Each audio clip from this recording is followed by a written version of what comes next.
السلام ناظرین، میں ہوں اسد علی طور اپنے پروگرام اسد طور انسنسرڈ میں. آج ہم جو بات کریں گے، میرے ساتھ سینئر صحافی متی اللہ جان صاحب موجود ہیں، عدیل سرفراز موجود ہیں. دونوں اپنا بھی ویلاگ کرتے ہیں. لیکن اب عمران خان اور اسٹیبلشمنٹ نے نئے سرے سے صف بندی شروع ہوئی ہے. دونوں طرف سے گولہ باری شروع ہو گئی ہے. لیکن اس کا کیا مطلب ہے؟ کیا یہ وقتی طور پر مسلس شو ہو رہے ہیں یا بات 22 اپریل سے واپس چلی گئی ہے، پہلے جو پہلگام اٹیک سے پہلے تھی، یا کوئی اور ہے؟ اب جو فوج ہے وہ ایک نئی اپنے آپ کو کانفیڈنس محسوس کر رہی ہے. انڈیا سے تصادم کے بعد ان کے چیف کو فیلڈ مارشل کا رینک لگ چکا ہے، اور دوسری طرف عمران خان صاحب ہیں، وہ دوبارہ سے اپنے زور بازو یعنی کہ اپنے احتجاج کی اسٹرنگتھ کے اوپر انحصار کرنے جا رہے ہیں. کیا اس کا نکل سکتا ہے؟ یہ بات کریں گے. اس کے علاوہ سپریم کورٹ میں مخصوص نشستیں دینے کی تمام تیاری مکمل ہو چکی ہے. جسے کہتے ہیں نا، وہ مردہ نہلایا جا چکا ہے، اب صرف قبر میں اتارنا رہ گیا جیسے سمین الدین خان کی طرف سے، اور وہ اتار کے پھر حج پر چلے جائیں گے. تو اس سب پر بات کرنے کے لیے ہمارے ساتھ موجود ہیں. پہلے عدیل، آپ مجھے ذرا بتا دیجئے آج کا ذرا ریزرو سیٹوں کا کیس میں کیا آپ نے ذرا اہم ریمارکس اگر آپ بتا سکیں. سر، آج سماعت ہوئی ہے. آپ کو معلوم ہے فیصل صدیقی صاحب جو ہیں سنی اتحاد کونسل کے وکیل، انہوں نے اپنے دلائل کا باقاعدہ آغاز کیا ہے، اور آج وہ میرٹس پر نہیں گئے. آج انہوں نے ان نظر ثانی درخواستیں جو کہ حکومتی سیاسی جماعتوں اور اس کے علاوہ الیکشن کمیشن نے دائر کر رکھی ہیں، ان کے قابل سماعت ہونے پر سوالات اٹھائے ہیں، اور عدالت کو یہ باور کرانے کی کوشش کی ہے کہ جو فریق نہیں تھا عدالت میں، متاثرہ فریق، وہ اب یہاں پر نظر ثانی دائر نہیں کر سکتا. اس کے اوپر آج بحث چلتی رہی ہے. اس کے علاوہ جو قابل سماعت ہونے کے اوپر مختلف نکات ہیں انہوں نے عدالت کے سامنے رکھے ہیں. ایک چیز یہاں پر واضح نظر آئی ہے، جس طرح کل یک طرفہ قسم کی اننگز چل رہی تھی سپریم کورٹ کے کمرہ عدالت نمبر 1 میں، آج ویسا ماحول نہیں تھا. آج اول تو تمام ججز صاحبان پارٹیسپیٹ کر رہے تھے، اور دوسرا آج ہم نے دیکھا فیصل صدیقی صاحب بھی بھرپور تیاری کے ساتھ آئے ہیں، اور انہوں نے ججز صاحبان کو آج مختلف جو نکات ہیں، بالخصوص جو فیصلہ امپیونڈ ہے جس کے اگینسٹ یہ ریویو سارٹ کیا جا رہا ہے، اس کو بھی پڑھا. کل تو وہ فیصلہ بھی نہیں پڑھا گیا تھا.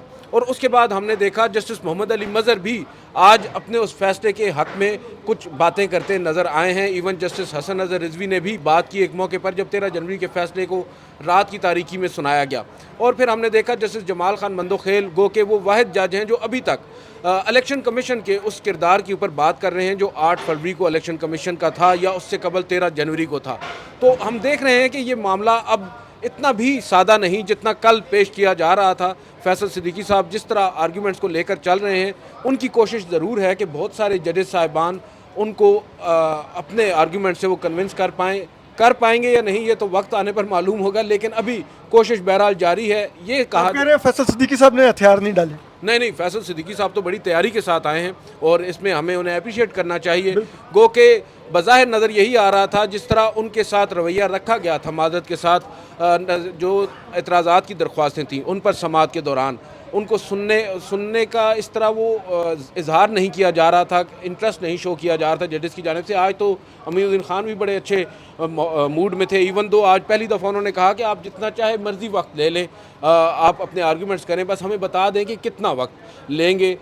فیصل صدیقی صاحب نے 2 دن کا کہا ہے. اب سماعت پرسوں تک ملتوی کی گئی ہے 29 تاریخ کو، اور کہا جا رہا ہے جسٹس امین الدین خان نے غالباً حج کی ادائیگی کے لیے بھی جانا ہے. تو ہو سکتا ہے یہ معاملہ طول پکڑ جائے. ہو سکتا ہے جسٹس امین الدین خان کے مطابق کہ ایک ہی روز ایک طویل سماعت کر کے وہ اس کیس کو نمٹا کر پھر حج کی کا فریضہ ادا کرنے جائیں گے.